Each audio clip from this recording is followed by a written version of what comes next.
ድርሳነ ሚካኤል ዘሚያዝያ በአብ ስም አምነን አብን ወላዲ ብለን፣ በወልድ ስም አምነን ወልድን ተወላዲ ብለን፣ በመንፈስ ቅዱስ ስም አምነን መንፈስ ቅዱስን ሰራጺ ብለን፣ ምንም ላጠይቁ አካላት ሶስት ብንል በባህሪ በህልውና አንድ አምላክ ብለን አምነን ሚያዝያ በባተ በ12 ቀን ንዑድ ክቡር የሆነ የመላእክት አለቃ የሆነ ስለ ሚካኤል የተናገረውን ነገር እንናገራለን። ልመናው ክብሩ ለዘላለሙ ይደርብን፣ አሜን። ወንድሞቼ ሆይ የአብን ገናነት የወልድንም ቸርነት የመንፈስ ቅዱስን ምልአት ስፋት ልናስብ ይገባናል። በሰማይ በምድርም ያለው ፍጥረት ሁሉ በሥላሴ አንድነት ተፈጥሯልና፣ እንዲሁም መድኃኒታችን ኢየሱስ ክርስቶስ በሰማይ እንደሆነ ሁሉ በምድርም እንዲሁ ነው ብሎ በወንጌል ተናግሯልና። እንግዲህ በምድር ያለውን እናውቅ ዘንድ አስቀድመን በሰማይ የሆነውን እንወቅ እንረዳ። በስድስተኛው ቀን እግዚአብሔር አዳምን በሥላሴ አንድነት በአንዲት ምክር ፈጥሮታልና እንዲህ ሲል እኛ በወልድ መንፈስ ቅዱስ በአርአያችንና በምሳሌያችን ሰውን እንፍጠር ብሎ ሰውን ፈጠረው፣ ስሙንም አዳም ብሎ ሰየመው። ንዑድ ክቡር የሆነ የቅዱስ ሚካኤልን ክብሩን ገናነቱን እናገር ዘንድ ይገባል። ስለ ቅዱስ ሚካኤልም በትንቢተ ዳንኤል እንዲህ ተብሎ ተጽፏል። ነገር ግን በእውነት ጽሑፍ የተጻፈውን እነግርሃለሁ። በዚህም ነገር ከአለቃችሁ ከሚካኤል በቀር ማንም የሚያጸናኝ የለም። በእግዚአብሔር አምሳል ስለተፈጠረ ለመሬታዊ ሰው የመላእክት መታዘዝን ለመርዳት ነው። መፈጠራቸው ለእርሱ ታዛዥነት ነውና። ለፈጣሪው አልታዘዘም ያለ ለፈጣሪውም ያልሰገደ ግን ከሹመቱ ተሻረ፣ ከልዕልናውም ተዋርዶ ነቢዩ ዳዊት ትዕቢተኛን እንደሞተ ሰው አጎሳቆልከው እንዳለ ቅስሉም የተባለ ዲያብሎስ ነው። በትዕቢቱ ከሹመቱ ተሽሮ ከማይረጉ ተዋርዷልና።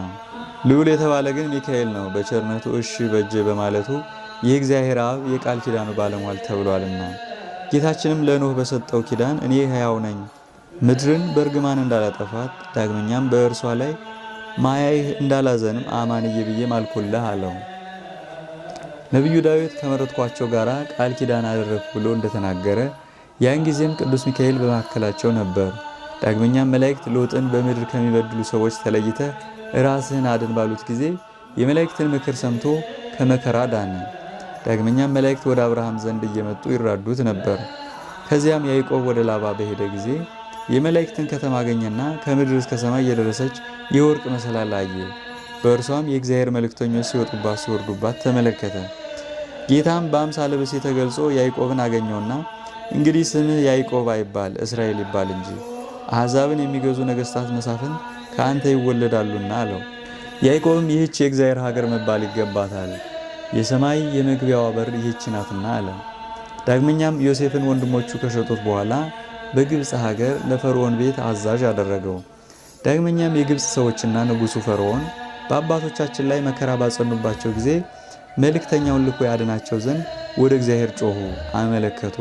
ጌታ ኢየሱስ ክርስቶስ ከአብርሃም ከይስሐቅና ከያዕቆብ ጋር ያደረገውን ጽኑ መሐላውን አስቦ የቃል ኪዳኑን መልእክተኛ ላከላቸው። የእግዚአብሔርን መልእክተኛ ለሙሴ በደብረ ሲና በደመና አምድ ሆኖ በዕፀ ጳጦስ መካከል እየነደደ እንጨቱ በእሳቱ ሳይቃጠል ታየው። ሙሴም ግርማውን ባየ ጊዜ እያደነቀ ነገሩን ይረዳ ዘንድ ወደ ደመናው አምድ ቀረበ። እግዚአብሔርም ሙሴን እንዲህ አለው፣ የወገኖቼን መከራቸውን አይቼ ጩኸታቸውንም ሰምቼ አድናቸው ዘንድ መጣሁ ብሎ ያንኑ መልአክ እግዚአብሔር መድኃኒት አድርጎ ላከው። ያም መልአክ ልዩ ልዩ ተአምራት እያደረገ አባቶቻችንን ከግብፅ አወጣቸው። ባሕረ ኤርትራንም ከፍሎ ካሻገራቸው በኋላ በበረሃ 40 ዓመት ሙሉ መና ከሰማይ እያወረደ መገባቸው። ዳግመኛም የመላእክት አለቃ ቅዱስ ሚካኤል ስለ ሙሴ ሥጋ ከዲያብሎስ ጋር በተከራከረ ጊዜ እግዚአብሔር ያዋርድህ አለው እንጂ የስድብ ቃል ሊናገር እንዳልፈቀደ ይህን ተናገረ። ይህ ዕድል ስለ ትሕትናው ለዚህ መልአክ ተሰጥቶታልና እርሱም ይህን ሁሉ ለማድረግ ቻለ። ዳግመኛም ነቢዩ ኢሳይያስ ስለ መላእክት ክብርና ገናነት ሲናገር ልዑል እግዚአብሔርን ብርሃናዊና ሉዓላዊ በሆነ ዙፋኑ ላይ ተቀምጦ አየሁት። እልፍ አእላፍ የሆኑ መላእክትም በዙሪያው ቆመዋል። እልፍ በፊቱ፣ እልፍ በኋላው፣ እልፍ በቀኙ፣ እልፍ በግራው ቆመዋል። እልፍ አእላፋት የብዙ ብዙ የሆኑ መላእክት ያገለግሉታል፣ ይላኩታል አለ። ሱራፌልና ኪሩቤልም ቅዱስ ቅዱስ ቅዱስ አሸናፊ የሆንክ እግዚአብሔር ጌትነትህ በሰማይና በምድር የመላ ነው እያሉ ያመሰግኑታል። እየጮሁ ከሚያመሰግኑት ቃል የተነሳ ከአዳራሹ ውጭ አልፎ ያስተጋባ ነበር። በመድኃኒታችን በኢየሱስ ክርስቶስ ሥጋና ደም አምሳል በእጁ ፍህመ እሳት በጉጠት የተያዘ ከሱራፌል አንዱ መልአክ ተልኮ ከንፈሩን ባስነካው ጊዜ ነቢዩን ከለምጹ አነጻው። እንደዚህም ሁሉ በክርስቶስ ያመን እኛም የኃጢአት ማስተስሪያ ይሆነን ዘንድ ዛሬ ባለ ዘመናችን በካህናት እጅ የመድኃኒታችን የኢየሱስ ክርስቶስ ሥጋውን ደሙን እንቀበል። ዳግመኛም ነቢዩ ኢሳይያስ እግዚአብሔር አብ ለባሕሪ ልጁ መንገድህን የሚጠርግ መልእክተኛን በፊትህ እልካለሁ አለው አለ። ዳግመኛም ለአዳም ልጆች መድኃኒት ሊሆን እግዚአብሔር አብ አካላዊ ቃሉን ወደ ማኅፀነ ድንግል በላከ ጊዜ ስሟ ማርያም ወደ ተባለች ድንግል አስቀድሞ መልአኩን ሰደደውና መልአኩም ድንግል ሆይ ደስ ይበልሽ፣ እግዚአብሔር ከሥጋሽ ሥጋ ከነፍስሽ ነፍስ ነስቶ ከአንቺ ሰው ሆኗልና ጸንሰሽ በድንግልና ትወልጃለሽ፣ ስሙንም ኢየሱስ ትይዋለሽ። እርሱም ለዘላለሙ በያዕቆብ ወገን ነግሶ ይኖራል፣ ለጌትነቱም ፍጻሜ የለውም አላት። እመቤታችንም መልአኩን እንደ ቃል ይደረግልኝ አለችው። መልአኩ በድንግልና ትጸንሻለሽ፣ በድንግልና ትወልጃለሽ ብሎ እንዳበስራት ጌታችን መድኃኒታችን ኢየሱስ ክርስቶስ የይሁዳ ዕፃ በምትሆን በቤተልሔም ተወለደ። እረኞችም መንጋዎቻቸውን ነቅተው ተግተው ይጠብቁ ነበር። የእግዚአብሔርን መልአክ መጥቶ በአጠገባቸው ቆሞ እያለ የእግዚአብሔር የጌትነቱ ብርሃን ተገለጸላቸው። ያም መልአክ እረኞችን ፈጽሞ አትፍሩ፣ እነሆ እጅግ አስደሳች የሆነ ታላቅ የምሥራች እነግራችኋለሁና ዛሬ የዓለም ሁሉ መድኃኒት የሆነ በዳዊት ከተማ ተወልዷልና እርሱም ክርስቶስ ነው አላቸው። ድንገትም ብዙ የሰማይ ሰራዊትና አለቆቻቸውም ከመልአኩ ጋር መጥተው በሰማይ ለእግዚአብሔር ምስጋና ይሁን፣ በምድርም ሰላም ስለተወጠነ ለሰው ልጆች ይቅርታ ተደርጓልና እያሉ እግዚአብሔርን ሲያመሰግኑት ቆይተው በመጡበት አኳኋን ወደ ሰማይ አረጉ። ዳግመኛም እግዚአብሔር የሰማይ ከፍታዋን የምድር ስፋቷን እንደተተከለች ድንኳን አድርጎ አሳየ። በውስጧ የሚኖሩ መላእክትን እንደ ሙሽራ ሚዛዝት ደስተኞች ናቸው። ነቢዩ ዳዊት አቤቱ ወዳጆች በእኔ ዘንድ ፈጽሞ የከበሩ ናቸው፣ ከእነርሱ አስቀድሞ ከነበሩትም የጸኑ ናቸው፣ ቆጥራቸዋለሁ ከአሸዋ ይልቅ እጅግ ይበዛሉ ብሎ እንደተናገረ። ዳግመኛም ነቢዩ ዳዊት ስለ አንተ መላእክትን ያዝዛቸዋል በመንገድ ሁሉ ይጠብቁ ዘንድ እግርህም በድንጋይ እንዳትሰነካከል በእጃቸው ያነሱሃል ብሎ እንደተናገረ። ሁለተኛም ሐዋርያው ጳውሎስ ትንሣኤ ሙታን እንዳለ ሲያስረዳ የመላእክት አለቃ ቅዱስ ሚካኤል የነጋሪት ድምፅ ባሰማ ጊዜ ሙታን ሁሉ ይነሳሉ አለ። የመግደላዊት ወገን የሆነች ማርያምም በእሁድ ሰንበት መጣች ብሎ ከዚህ ቀጥሎ ያለው ቃል መግቢያ የሆነውን የወንጌል ቃል ሰምተን ልብ እናድርግ። ቀዳሚት ሌሊት ለእሁድ አጥቢያ እነሆ ታላቅ የመሬት መንቀጥቀጥ ሆነ። የእግዚአብሔር መልአክ ከሰማይ ወርዶ ከመቃብር ላይ ድንጋይቱን ገልብጦ በላዩ ላይ ተቀምጦባታልና የመልአኩም መልክ እንደ መብረቅ የሚያበራ ልብሱም እንደ በረዶ ነጭ ነበር። ከግርማውም የተነሳ መቃብሩን የሚጠብቁ ጭፍሮች ደንግጠው ወደቁ፣ እንደ በድንም ሆኑ። ንዑድ ክቡር የሆነ የመላእክት አለቃ ቅዱስ ሚካኤልን መልሶ ሴቶችን እናንተስ አትፍሩ፣ የተሰቀለውን ኢየሱስን እንድትሹ አውቃለሁና አስቀድሞ እንደተናገረ ተነስቷል፣ እዚህ የለም። ተቀብሮበት የነበረው መቃብሩን ይኸው ልታዩት ትችላላችሁ። ይልቁንስ ከሙታን ተለይቶ እንደተነሳ ፈጥናችሁ ሄዳችሁ ለደቀ መዛሙርቱ ንገሯቸው፣ ወደ ገሊላም ይሄዱ ዘንድ አስቸኩሏቸው፣ በዚያ ያዩታልና ብሎ ነገራቸው። እንግዲህ ይህን ኃያል አምላክ ልናመሰግነው ይገባል። ትእዛዛቱን በሚፈጽሙ ጻድቃን ዘንድ ቸር ነውና። ስለዚህም በየወገናቸው በመለየት ጻድቃንን በቀኙ ኃጥአንን በግራው አቁሞ ለሁሉም እንደየሥራቸው ዋጋቸውን ይከፍላቸዋል። ከዚህም በኋላ በቀኙ የቆሙትን እናንተ የአባቴ ወዳጆች ዓለም ሳይፈጠር ያዘጋጀሁላችሁን መንግሥተ ሰማያት ተወርሱ ዘንድ ወደ እኔ ኑ ይላቸዋል። እሊህም የእግዚአብሔርን ሕግጋት የጠበቁና የክርስቶስን ፈቃድ የፈጸሙ በጌታ ቀኝ የቆሙ የጻድቃን ነፍሳት መላከ ሕይወት በሚባል ጌታ ትእዛዝ የዘላለም ሕይወት ወዳለበት ቦታ ይሄዳሉ። በግራ የቆሙትን ግን በክርስቶስ ያላመኑ ስለሆኑ ለሰይጣንና ለሰራዊቱ ወደ ተዘጋጀ የዘላለም ኩነኔ ይሄዳሉ። የመላእክት አለቃ የሆንክ ቅዱስ ሚካኤል ሆይ አመሰግንሃለሁ። በአንተ ጸሎትና ልመና ምድር ጸንታ ትኖራለችና። ዳግመኛም ለዳንኤል የወገኖችን ልጆች የሚጠብቅ ታላቅ መልአክ ይነሳልሃል ብለዋልና። የዳንኤል ወገኖች የተባሉ እነማን ናቸው? አናንያ፣ አዛርያና ሚሳኤል አይደሉምን? ናቸው እንጂ። እሊህም በሀገረ ባቢሎን በእሳት ጉድጓድ በተጣሉ ጊዜ የእግዚአብሔር መልአክ ከሰማይ ወርዶ የእሳቱን ነበልባል ገስጾ እንደ ውሃ ቀዝቅዞ ከመቃጠል ያዳናቸው 3 ጎልማሶች ናቸው። በዚያኑ ጊዜ እኒሁ 3 ደቂቅ አቤቱ በዘባነ ኪሩቤል ላይ ተቀምጠ ምንም የሚጋረደ ሳይኖር የውቅያኖስን የውስጥ ጥልቀት የምትመለከት አንተ እግዚአብሔር ፈጽሜ የተመሰገነ ነህ እያሉ አመሰገኑ። ዳግመኛም እግዚአብሔር በዳንኤል ላይ መንፈስ ቅዱስን ባሳደረ ጊዜ ምስጢር ተገልጦለት እነሆ ሚካኤል ሊረዳኝ መጣ እያለ ተናገረ። ሁለተኛም ነቢዩ እነሆ ክቡር የሆንክ የመላእክት አለቃ ቅዱስ ሚካኤል በሁለቱ ተራሮች መካከል ቆሞ እጅግ ደስ የሚያሰኝ ንግግር ያደርጋል አለ። ዳግም የእግዚአብሔር መልአክ ዕንባቆምን ወደ ባቢሎን ወስዶ ባገናኘው ጊዜ በውኑ ትንኝንስ እንኳ የማይዘነጋ እግዚአብሔር አስቦኛል፣ እርሱ የሚወዱትን አይረሳምና ብሎ ዳንኤል አመሰገነ። ዳግመኛ ሄሮድስ ጴጥሮስን ይዞ በእግር ብረት አስሮ በእስር ቤት ባስቀመጠው ጊዜ የእግዚአብሔር መልእክተኛ ቅዱስ ሚካኤል መጥቶ ጴጥሮስን ቀስቅሶ አነቃው። ተነስተህም ወገብህን ታጥቀ ተከተለኝ ባለው ጊዜ እግር ብረቱ ከእጁና እግሩ ወልቆ ወደቀ፣ ከግዞትም አወጣው። ከዚያም ለመውጣት ወደ ግዞቱ በር በደረሰ ጊዜ የብረቱ መዝጊያ ማንም ሳይነካው ወለል ብሎ ተከፈተለት። ቅዱስ ጴጥሮስም በእውነት ዛሬ እግዚአብሔር መልእክተኛውን ልኮ እንዳዳነኝ አወቅሁ ተረዳሁ ሲል ፈጣሪውን አመሰገነ። የመላእክት ሁሉ አለቃ የሆን ቅዱስ ሚካኤል ሆይ በዚህች ዕለት ከቅዱሳን ጋር ባለሟልነትን አግኝተን እግዚአብሔርን በማገልገል ደስ እናሰኘው ዘንድ ስለኛ ተግተህ ጸልይልን። እነሆ አሁንም የቅዱስ ሚካኤል ጸሎቱና በረከቱ ከኛ ጋር ይሁን ለዘላለሙ አሜን። አሸናፊ ከሆነ ከእግዚአብሔር ዙፋን ፊት ለፍጥረቱ ሁሉ ምሕረትን የሚለምን ተፈጥሮ ከእሳት የሆነ የመላእክት አለቃ ቅዱስ ሚካኤል ያደረገው ተአምር ይህ ነው። ልመናው አማላጅነቱ ከዕለት ጥቂት ይሰውረን። የክርስቲያን ወገኖች የሆን እኛንም በየጊዜውና በየሰዓቱ ሁሉ ይጠብቀን። በመዓልትና በሌሊት በአውራሃና በዓመታት በዘመን ሁሉ ያለመለየት ከኛ ጋር ይኖር እስከ ዘላለሙ ድረስ አሜን። ሮሜ በሚባል ሀገር ኃላፊ ጠፊ በሆነ በዚህ ዓለም ወርቅና ብር እንዲሁም ከብትና በሌላውም ሀብት ሁሉ እጅግ የከበረ አንድ ባለጸጋ አይሁዳዊ ሰው ነበረ። ከዕለታት በአንደኛው ቀን እንደ አባቶቹ ልማድ ወደ መስጊድ ሲሄድ ገና በጉዞ ላይ ሳለ አንድ ክርስቲያን ከሆነ ጋር ተገናኘ። ያም ሰው አስቀድሞ በጣም ሀብታም የነበረና በዚያን ጊዜ የሚለብሰው ያጣ የዕለት ምግብ እንኳ የሌለው ችግረኛ ነበረ።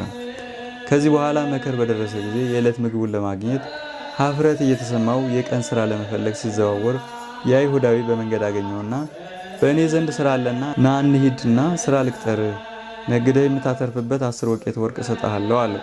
ነገር ግን እንደ እምነትህ ወደ ቅዱስ ሚካኤል ቤተ ክርስቲያን ሄደን ገንዘቤ እንዳትክደኝ ማልልኝ አለው።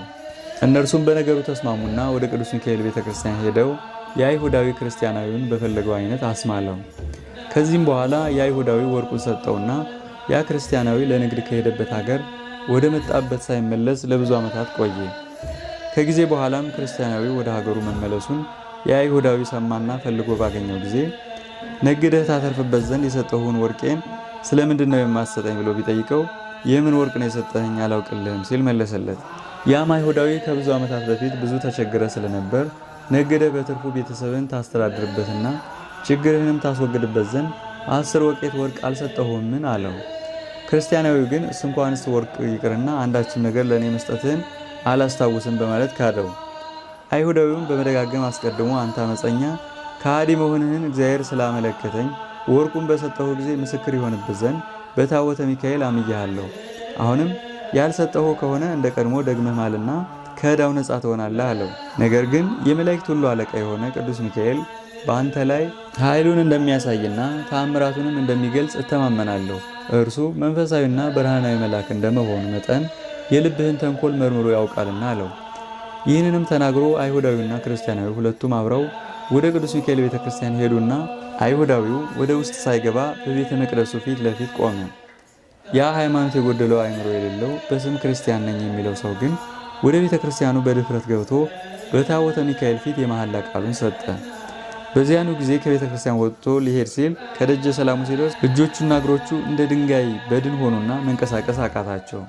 ከዚያም የመላእክት ሁሉ አለቃቸው የቸርነትና የይቅርታ መልአክ ሆይ በደሌን ይቅር በል፣ ታላቅ በደል ፈጽሜያለሁና ወደ ቤተ መቅደስም በድፍረት ገብቼ በስምህና በአምላክ በእግዚአብሔር ስም ምያለሁና እያለ በታላቅ ቃል አሰምቶ ተናገረ። አቤቱ ጌታዬ ሆይ ኃጢአቴን ይቅር ትለኝና በደሌንም ታጠፋልኝ ዘንድ ፈጽሜ ማልድሃለሁ፣ አጥብቄም እለምንሃለሁ። አይሁዳዊ ፈርቶ ከውጭ ሲቆም እኔ በድፍረት ከቤተ ክርስቲያን ውስጥ ገብቼ በሐሰት ምያለሁና አቤቱ እንደ በደሌ አትክፈለኝ፣ ኃጢአቴን አታስብብኝ። ለአዳም ልጆች የምትማልድ ለፍጥረታትም ሁሉ ይቅርታን የምታሰጥ አንተ ነህና ከዚህ ደዌ ብትፈውሰኝ ግን በሐሰት ከመማልና የመሳሰሉትን ሁሉ ከማድረግ ሁልጊዜ እቆጠባለሁ። እንደ ቀድሞ ሁሉ ከበሽታ የድኜ ፍጹም ጤንነትን ባገኝ ባለ ሕይወት ዘመኔ ሁሉ ለቤተ ክርስቲያን አገልጋይ ሆኜ እኖራለሁ እያለ ወተወተ። ይህንንም በሚልበት ጊዜ መሪር በማልቀስ ደረቱን እየደቃ በቆራጥ ልቦና ቅዱስ ሚካኤልን በመማለድና የይቅርታ ባለቤት የሆነ እግዚአብሔርን አጥብቆ በመለመን ነበር። ከዚህ በኋላ እንቅልፍ ያዘውና ተኝቶ ሳለ ቅዱስ ሚካኤል በመንፈቀ ሌሊት መጥቶ በራእይ ተገለጸለት። ወዲያውም አንተ ጎስቋላ ሰው፣ በሁሉ ዘንድ የተመሰገነ እግዚአብሔርን ስለምን አልፈራኸውም? ስሙንስ በመጥራት በሐሰት ለመማል እንዴት ደፈርክ? በውኑ የእግዚአብሔር ትዕግስት የባህሪው ወይም ባህሪ ምሕረት ባይሆን ኖሮ ፈጥኖ ባጠፋ፣ የቆምክባት መሬትም እንደ ዳታና አገሩን በቆጠረች ነበር። የእግዚአብሔርን ስም ጠርቶ በሐሰት የሚምል ሁሉ የሚጠብቀው ይህ አይነቱ ዕድል ነውና በምትምልበት ጊዜ የእግዚአብሔርን ስም በከንቱ አትጥራ የሚለውን የመጽሐፍ ቃል አልሰማህምን? በማለት ገሰጸው። ያም በስቃይ ላይ የሚገኝ በሽተኛ ሰው አቤቱ ጌታዬ በፊትህ በሰማይም በምድርም ሁሉ ፊት ታላቅ ስህተት ሰራው፣ ከፍተኛ በደልም ፈጸሙ። ነገር ግን ከዚህ በሽታ ፈጽመህ አድነኝ። ይቅርታ ቸርነት ለእግዚአብሔር ልማዱ ነውና አንተም እንደ ፈጣሪ ይቅርታ አድርግልኝ። ሰውን የምትወድ ምሕረትን ይቅርታን የምታሰጥ ሩህሩህ መልአክ አንተ ነህና እያለ ለመነ። በዚያን ጊዜ የመላእክት አለቃ ቅዱስ ሚካኤልን ይቅርታ አደረገለት።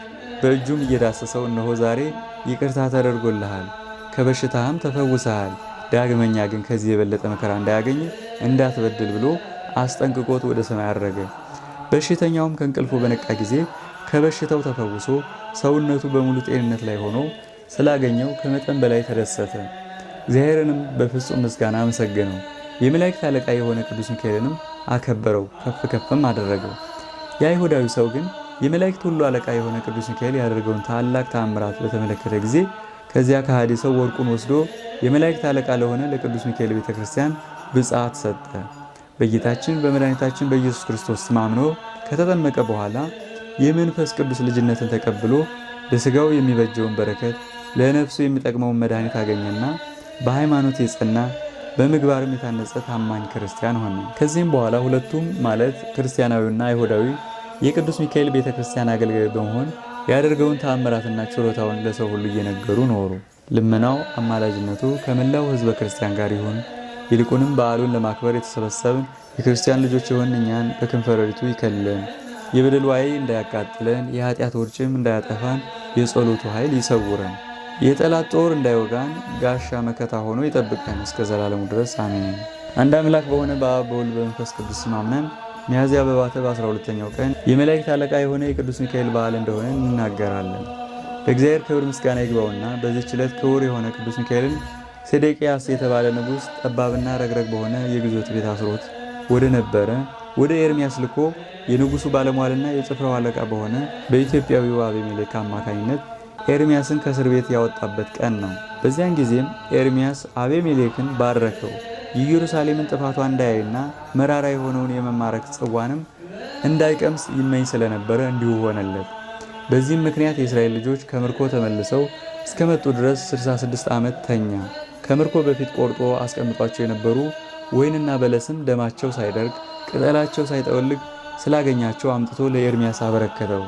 ስለዚህም የቤተ ክርስቲያን መምህራን ወር በገባ በ12 ቀን በየወሩ ንዑድ ክቡር የሆነ የቅዱስ ሚካኤልን በዓል እናከብር ዘንድ አዘዙን። የቅዱስ ሚካኤል አማላጅነቱ ጸሎቱና በረከቱ ከእኛ ጋር አይለይ እስከ ዘላለሙ አሜን። ሚካኤል ሆይ እግዚአብሔር የቃል ኪዳኑ ባለሟልና የምክሩ አበጋዝ ላደረገህ ላንተ ሰላም እላለሁ። ሚካኤል ሆይ በየብስና በባህር ላሉ ሁሉ ረዳታቸው አንተ ነህ። ረዳትነትህንም የሚያስተባብል በሰማይም ሆነ በምድር ከቶ አይገኝም።